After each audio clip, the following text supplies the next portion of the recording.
Oke, di video kali ini aku akan menceritakan alur film yang berjudul Fall in Love Like a Star. Film ini dirilis pada tanggal 3 Desember 2015 di Cina. Oke, mari melebur ke alurnya. Di awal film ada seorang cowok bernama Su Xingyu. Ia adalah seorang tanner di salah satu band indie. Ia membayangkan suatu saat akan menjadi superstar di panggung. Saat asik membayangkan, ada seorang gadis asisten manajer band yang membangunkan Xingyu dari khayalannya. Dan gadis itu adalah Tianxin. Adegan pun berganti saat Tianxin membawakan segelas air untuk seorang drummer di band itu. Pria itu malah kurang ajar menggoda tubuhnya sampai air yang dibawanya terciprat ke bajunya. Tianxin yang kesal langsung menyiram air itu ke muka si drummer. Dari kejauhan, Su Xingyu kesal melihat kelakuan kurang ajar si drummer. Xingyu diam-diam mengambil pengunci simbalnya lalu memberikan tisu untuk Tianxin. Malam ini kita akan punya pertunjukan menarik, katanya, sambil memperlihatkan pengunci simbal yang diambilnya tadi. Tak lama kemudian, acara pun dimulai. Si drummer mengawali permainannya dengan memukul simbalnya yang langsung lepas dan terlempar tepat mengenai mukanya. Karena hal tersebut, si drummer langsung jadi bahan ejekan semua penonton dan Xingyu tentu saja langsung dipecat. Setelah dipecat, mereka pun makan sambil minum bersama. Tianxin berterima kasih kepada Xingyu atas perbuatannya tadi dan meminta maaf karena gara-gara dia Xingyu jadi dipecat. Xingyu merasa tidak peduli dengan pekerjaannya itu. Karena setiap hari ia menyetel alat musik tanpa bisa memainkannya dan ia menganggap itu pekerjaan yang menyebalkan. Di sini Xingyu mengaku sebagai musisi, sedangkan Tianxin bercita-cita ingin menjadi agen pencari bakat agar ketika ia merekrut Xingyu, kelak ia akan menjadi musisi yang terkenal. Saat ini Tianxin sendiri mengaku sedang belajar ingin menjadi orang seperti Mei. Mei sendiri adalah agen pencari bakat yang semua kliennya menjadi bintang besar di kemudian hari. Oleh karena itu, Tianxin ingin mengambil ilmu dari Mei dan suatu saat ingin menyingkirkannya. Seiring berjalannya waktu, mereka pun semakin akrab dan akhirnya ada buih-buih cinta di antara Xingyu dan Tianxin. Saat perjalanan pulang, mereka pun dimabuk asmara dan seolah jalanan pulang adalah milik mereka berdua. Saat berpamitan aja, mereka saling mengucapkan selamat tinggal dan ciuman mesra. Saat pacaran, ternyata Xingyu ingin melanjutkan sekolahnya ke Inggris. Mereka pun membuat janji, di mana Xingyu memberikan sebuah gelang merah agar mereka selalu terikat. Sedangkan Tianxin memberikan sebuah pulpen. Awalnya Tianxin ingin memberikan uangnya, karena ia sadar bahwa biaya di Inggris sangatlah mahal. Tapi di sini, Xingyu menolak pemberian Tianxin. Kencan mereka pun berlanjut dan janji yang mereka buat adalah jika nanti komunikasi antara mereka berdua putus, maka mereka akan mengadakan kencan lagi di tempat mereka saat ini, yaitu di sebuah taman tepat di samping air mancur. 5 tahun pun berlalu, Xingyu menjadi musisi yang terkenal. Hari itu dia sedang syuting video klip bersama seorang artis cantik yang bernama Hao Meili. Setelah selesai, manajernya memberitahu bahwa setelah ini Xingyu ada jadwal menghadiri acara award. Meili terang-terangan menunjukkan perasaannya pada Xingyu dan mencoba mengajaknya makan malam bersama. Bahkan bertanya kapan Xingyu akan membuatkan lagu untuknya. Tapi di sini Xingyu hanya mengiyakan saja dan pergi meninggalkan Meili. Karena Xingyu ini sangat terkenal, setelah ia selesai syuting terlihat ramai disambut oleh ratusan fans. Bahkan saking terkenalnya, banner-banner yang ada di gedung-gedung kota banyak sekali ditemui wajahnya. Bukannya si Tianxin, talent agennya sekarang adalah Mei, si talent agen yang pernah mereka gosipkan dulu. Dia memberitahu kalau Xingyu memenangkan voting award sebagai pria impian.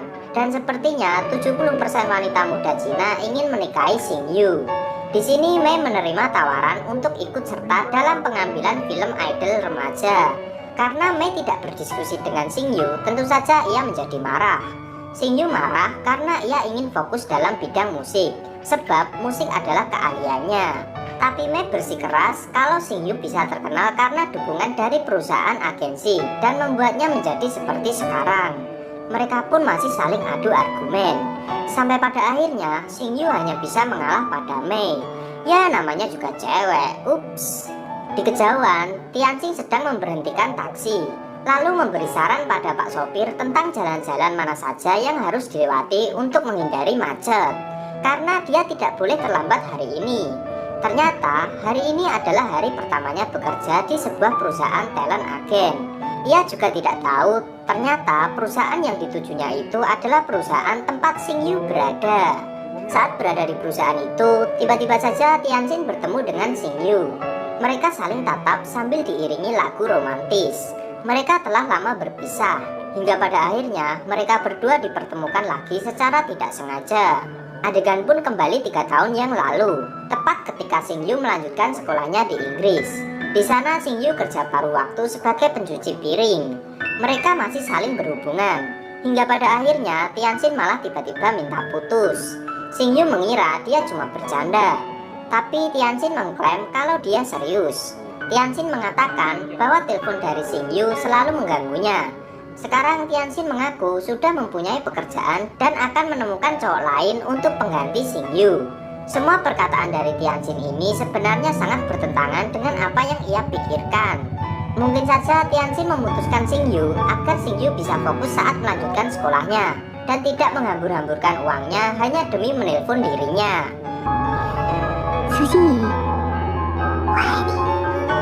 Waktu kembali lagi saat mereka bertemu di perusahaan talent agen. Di sini Xing Yu hanya mengajukan Tianxin dan pergi begitu saja. Saat dia tiba di departemennya, Tianxin melihat para pegawai yang heboh berkumpul di depan ruang bos mereka, yang menyaksikan perdebatan seru antara Mei dan Xiang Yu yang masih membahas masalah film idol remaja itu. Mei pun marah dan meminta Xing Yu untuk memilih agen untuk menggantikannya, karena ia menganggap Xing Yu tidak bisa menjadi seperti sekarang tanpa ada bantuan darinya. Karena Tianxin ada di sana, Xing Yu pun memilihnya dan akhirnya Tianxin resmi menggantikan Mei untuk menjadi agen barunya. Setelah itu, mereka berdua lalu pergi ke sebuah restoran yang sudah di-booking oleh Xing Yu. Tianxin tidak mengerti kenapa Xing Yu memilihnya sebagai agennya. Saat sedang makan bersama, Xing Yu memberi banyak pertanyaan cepat dan membuat Tianxin gugup. Pertanyaan Xing Yu yang terakhir yaitu apakah Tianxin mau menjadi agennya. Tianxin dengan refleks menjawab iya. Dan kemudian ia baru menyadari jawabannya. Dan sedetik kemudian ia cepat-cepat meralat jawabannya. Tapi Xing Yu tidak mau dengar lagi dan cuma mau menerima jawabannya yang pertama, lalu pergi meninggalkannya. Mereka berdua pulang ke apartemen masing-masing, dan karena lelah, secara bersamaan mereka menghempaskan diri mereka ke kasur dan ke sofa masing-masing. Di apartemen Tianxin, tampak ada sebuah lukisan bergambar seorang wanita yang tampak kesepian menatap langit yang gelap. Gelang merah pemberian Xing Yu dulu masih dia pakai sampai sekarang, tapi sekarang dia memutuskan melepaskannya dan menaruhnya di atas lukisan itu. Saat memperhatikan lukisan itu, tiba-tiba saja terdengar bunyi HP. Ternyata itu pesan dari Xing Yu. Tianxin disuruh datang ke apartemennya besok pagi jam 9. Keesokan harinya, Tianxin pun pergi ke apartemen Xing Yu tepat waktu. Pelayan Xing Yu menyambutnya dan memberitahu kalau Xing Yu akan datang sebentar lagi.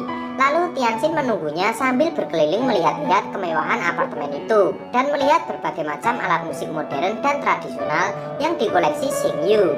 Tiba-tiba saja Xing Yu mengagetkannya. Ternyata tujuan Xing Yu mengajak Tianxin datang hanya untuk pamer. Mereka pun kembali berdebat. Malas berdebat lebih jauh, Tianxin menyatakan kalau dia mau mulai bekerja sekarang. Ia merasa harus memahami Xing Yu sepenuhnya. Makanya ia mulai berkeliling melihat-lihat semua hal yang dimiliki Xing Yu, termasuk boneka teddy bear di kasurnya dan sebuah gaun perempuan yang jelas saja membuat Xing Yu jadi malu. Padahal gaun itu adalah milik ibu Xing Yu. Selama beberapa hari berikutnya, Tianxin mulai sibuk mengurus Xing Yu dan pekerjaannya. Awalnya dia memberi nilai 100 dalam hal profesionalitas Xing Yu. Tapi lama-kelamaan ia tahu bahwa Xing Yu ternyata sangat cuek dengan pekerjaannya dan membuat kesal setengah mati. Saking kesalnya, dia langsung menurunkan poin profesionalitas Xing Yu ke angka 40. Saat itu ada penandatangan kontrak antara Xing Yu dengan bos Moguchi. Di sini Xing Yu kehilangan bolpennya dan ia tidak mau menandatangani jika tidak menggunakan bolpen yang selama ini ia miliki. Tianxin lalu mengajaknya ke belakang dan membicarakan hal itu pada Xing Yu. Di sini Tianjin berusaha membujuk Xing Yu agar menandatangani kontrak tersebut, agar dirinya bisa tenang dan mengundurkan diri dari perusahaannya sekarang. Tapi saat ia melihat ada seseorang yang mengembalikan pulpen milik Xing Yu, ia pun mengingat masa lalu yang ternyata pulpen itu adalah pulpen yang ia berikan kepada Xing Yu. Dan dulu Xing Yu juga berjanji akan menulis lagu setiap hari untuknya. Setelah acara selesai, Tianjin membahas mengenai pulpen tersebut. Tapi dengan dinginnya, Xing Yu berkata jangan berpikiran lebih jauh. Walaupun Xing Yu berkata demikian padanya, nampak berbeda dengan Tianjin. Di apartemennya, ia terlihat gagal move on dan mengingat kembali kenangannya sewaktu mereka kencan dulu. Ia hanya bisa termenung di samping kasurnya. Saat Tianjin sedang makan siang sendirian, tak sengaja dia bertemu dengan seniornya yang bernama Chen Xiang. Tianjin mengaku kalau sekarang dia adalah agennya Xing Yu. Dan Chen Xiang mengaku kalau sekarang dia jadi kolomnis makanan yang mencicipi makanan di sana sini dan kadang-kadang memasak sendiri. Mereka pun saling ngobrol hingga pada akhirnya Chen Xiang berkata agen harus mencintai artis mereka. Tapi Tianjin tidak berniat seperti itu. Chen Xiang menanyakan apakah Tianjin mempunyai pacar. Mendengar ucapan Chen Xiang, ia pun sedikit termenung. Di tempat lain, Xing Yu sedang di make up bersama Mei Li. Ia cuek main game sementara Mei Li nyerocos terus karena mereka lagi-lagi dipasangkan dalam pekerjaan mereka. Mungkin nantinya mereka bisa jadi pasangan betulan. Mei Li sampai tanya kepada Xing Yu siapa cewek yang ia cintai. Mei Li sampai berbisik ke arah Xing Yu, apakah dirinya yang saat ini ia cintai. Mendengar hal itu, Xing Yu malah tertawa dan menyindir bahwa Mei Li sedang berkhayal kalau dirinya mencintainya. Sementara itu, bos perusahaan agensi Mei membahas kesuksesan Xing Yu. Mei nyinyir semua itu berkat dirinya. Dialah yang telah membuat Xing Yu mencapai level itu. Tianjin cuma meneruskan kesuksesannya itu. Bos tanya apakah Mei menyesal. Mei lalu menyangkal dia orang yang berhasil mencapai kesuksesannya dengan usahanya sendiri tanpa bantuan siapapun. Dan Xing Yu itu malah sombong dan meragukan kemampuannya. Makanya sekarang mereka sudah berhenti bekerja sama dan dia berharap Xing Yu sukses. Awalnya sih memuji, tapi ternyata Mei menangani artis baru yang mulai naik daun yang bernama Gao Mang. Gao ini popularitasnya hampir menyamai Xing Yu. Tampak jelas dia berniat menjadikan Gao sebagai rival Xing Yu. Di meja yang sama terlihat persaingan antara kedua belah pihak. Mei mengumumkan kalau sekarang dia akan mengcasting Gao Mang dan Mei Li ke dalam film idol remaja yang dia bicarakan waktu itu. Lalu sambil melirik Xing Yu, dengan sinisnya ia memperingatkan jika ranking seseorang jatuh, maka dia tidak boleh marah. Tianjin pun membalas ucapan Mei bahwa Xing Yu ini tidak mau cepat sukses. Jika ia ingin cepat sukses, mana mungkin ia akan meninggalkannya begitu saja. Mei memberitahu mereka berdua bahwa produser legendaris Song Ming sudah kembali dan sedang mencari bakat baru. Siapapun yang bekerja dengan Song Ming, maka industri musiknya akan melesat, dan Mei ingin memanfaatkan hal ini untuk Gao Mang. Tianjin pun menjadi tertarik akan hal itu. Kemudian ia mencari informasi tentangnya. Ternyata Song Ming ini orangnya sangat dingin. Walaupun begitu, Tianjin tetap bekerja keras untuk meyakinkannya. Dengan kejamnya, ia melempar berkas milik Tianjin ke kolam renang. Di sana ia malah dikerjai oleh Song Ming. Kepopuleran Gao tak terlelahkan. Lagu baru Gao langsung sukses di pasaran dan popularitasnya semakin meningkat tajam. Dia bahkan berhasil memenangkan voting pria idaman yang selama 3 tahun sebelumnya dimenangkan oleh Xing Yu. Tak ingin Xing Yu terpengaruh oleh berita itu, Tianjin langsung mematikan berita itu dan menyemangati Xing Yu untuk fokus pada ciptaannya saja. Xing Yu sudah tidak mau menulis lagu lagi. Ia ingin melupakan Song Ming dan menyerah saja. Tianjin tidak mau menyerah begitu saja. Walaupun pinggangnya sakit gara-gara dikerjai Song Ming, ia malah menyuruh Xing Yu untuk menulis lagu. Di sini Xing Yu sudah tidak mempunyai inspirasi untuk menulis lagu lagi. Lalu Tianjin mengajak Xing Yu ke suatu tempat tanpa adanya paparazzi. Tak lama kemudian, mereka masuk ke sebuah klub jazz remang-remang yang penuh bule dan tampaknya sukses membuat Xing Yu bersemangat kembali. Setelah band itu selesai main, mereka mengundang Xing Yu bermain bersama mereka. Xing Yu mulai memainkan sebuah lagu yang membuat mereka berdua terkenang kembali masa lalu mereka yang indah. Tanpa mereka sadari, Songming ternyata ada di sana dan tampak terkesan dengan bakat musik yang dimiliki Xingyu. Malam berikutnya, Tianxin ikut merayakan ulang tahun manajernya Xingyu. Mumpung Xingyu tak ada, mereka bebas nyinyiri Xingyu sambil minum-minum sampai teler. Sudah mabuk, Tianxin mengirim SMS merutuki Xingyu sekaligus mengakui kalau dia sebenarnya masih cinta. Begitu SMS itu terkirim, dia langsung pingsan. Tak lama kemudian, manajer lalu membangunkannya. Tapi karena Tianxin tidak bangun-bangun, dia membaca SMS yang barusan dikirimnya ke Xingyu. Wah, dia tidak menyangka. Ternyata Tianxin ada rasa pada Xingyu. Jangan khawatir, manajernya itu bisa jaga rahasia Tianxin. Di lain hari, ada pengambilan video klip Xingyu. Tapi karena ada kesalahan, balon yang Xingyu naiki malah lepas kendali. Melihat hal itu, Tianxin berusaha menyelamatkan Xingyu. Tapi ia malah ikut naik ke atas balon tersebut. Mereka berdua pun membuat seisi kota tertuju kepadanya. Hingga pada akhirnya malam pun tiba dan balon yang mereka tumpangi jatuh. Di malam itu, mereka berdua berbicara mengenai kenangan mereka dahulu sewaktu pacaran. Ternyata di sini Tianxin mengakui putus dengan Xingyu agar Xingyu tidak terlalu membuang tenaga untuknya. Ia juga tidak enak jika uang kerjanya habis digunakan untuk menelponnya saja. Tianxin bahkan berkata jika sekarang mereka pacaran, maka hanya akan mengganggu karir yang telah Xingyu bangun selama ini. Ia tidak mau fans Xingyu kecewa dan meninggalkan sang idola. Waktu pun berlalu, terlihat Tianxin sakit saat mereka berdua saling telepon. Karena khawatir, Xingyu pun pergi dengan menyamar sebagai perempuan. Di sana ia melihat Tianxin yang berduaan dengan seorang cowok. Ia pun membayangkan bahwa dirinya sedang menghajar cowok itu.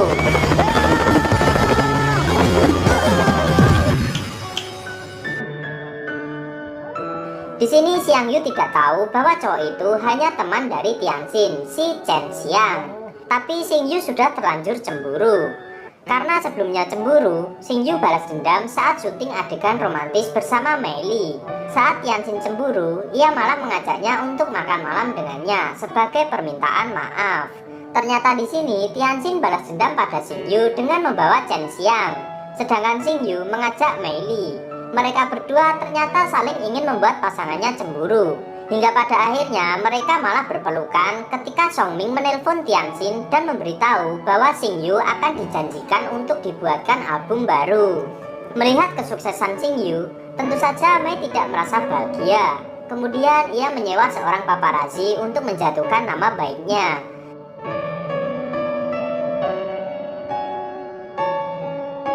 Sementara itu, Xingyu dan Tianxin sedang menghadapi turbulensi di pesawatnya. Mereka semua tidak mau mati dalam pesawat, tapi di sini Xingyu mempunyai kesempatan untuk menembak Tianxin secara langsung. Turbulensi dalam pesawat mereka pun usai. Akhirnya mereka pun pacaran kembali setelah kejadian di pesawat itu. Di hotel tempat mereka menginap, dengan beringasnya Xingyu mencoba mantap-mantap dengan Tianxin. Karena kejadian tadi, Xingyu semakin tak pikir panjang untuk bercocok tanam dengan Tianxin. Awalnya Tianxin menolak hal itu karena dirinya khawatir ada paparazzi yang mengambil foto mereka berdua. Tapi dengan rayuan buaya darat Xingyu, akhirnya Tianxin hanya bisa pasrah untuk diajak hahaha dengannya. Tak disangka di sana benar-benar ada paparazzi yang disewa oleh Mei. Mereka pun masih melakukan hal sehari-hari seperti berdansa di suatu pertemuan dan masih sempat berpacaran. Sampai pada suatu saat, paparazzi yang dibayar oleh Mei akhirnya melaporkan hasil potretannya kepada Mei. Tak lama setelah itu, Tianxin diundang ke kantor Mei dan diberitahu foto-foto dirinya yang sedang mantap-mantap dengan Xingyu. 这照片怎么来的？我做这行这么多年。 Lalu Mei menyuruh Tianxin untuk keluar dari agensi ini. Mau tak mau, Tianxin yang sudah ketahuan harus merelakan hal itu. Ia juga tak mau Xingyu dibenci fansnya karena ulahnya. Benar saja, Xingyu akhirnya menjadi terkenal. Bahkan ia sukses membawakan lagunya di panggung yang sangat besar seperti keinginannya dulu. Di sana juga ada Tianxin yang terlihat menangis karena harus meninggalkan Xingyu.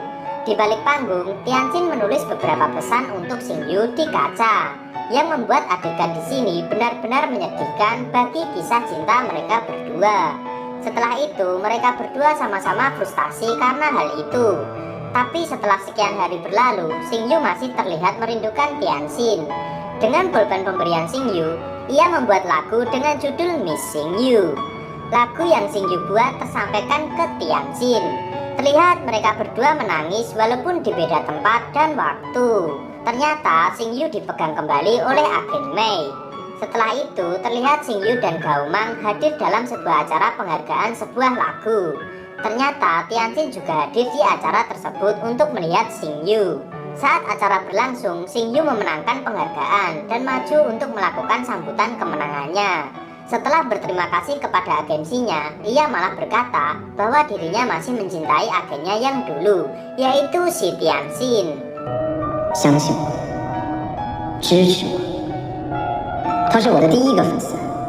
Tianxin，我爱你。 Tak kuat menahan tangisnya, Tianxin pergi meninggalkan gedung itu. Sementara agen Mei sudah tobat dari kebusukannya dan mempersilahkan Xingyu untuk pergi menemui kekasihnya.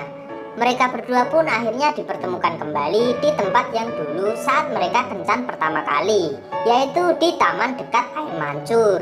Di sana Xingyu kembali memberikan gelang yang pernah ia berikan kepada Tianxin, dan hubungan mereka pun berakhir bahagia dengan ciuman manis mereka. Film pun tamat. Bantuin gue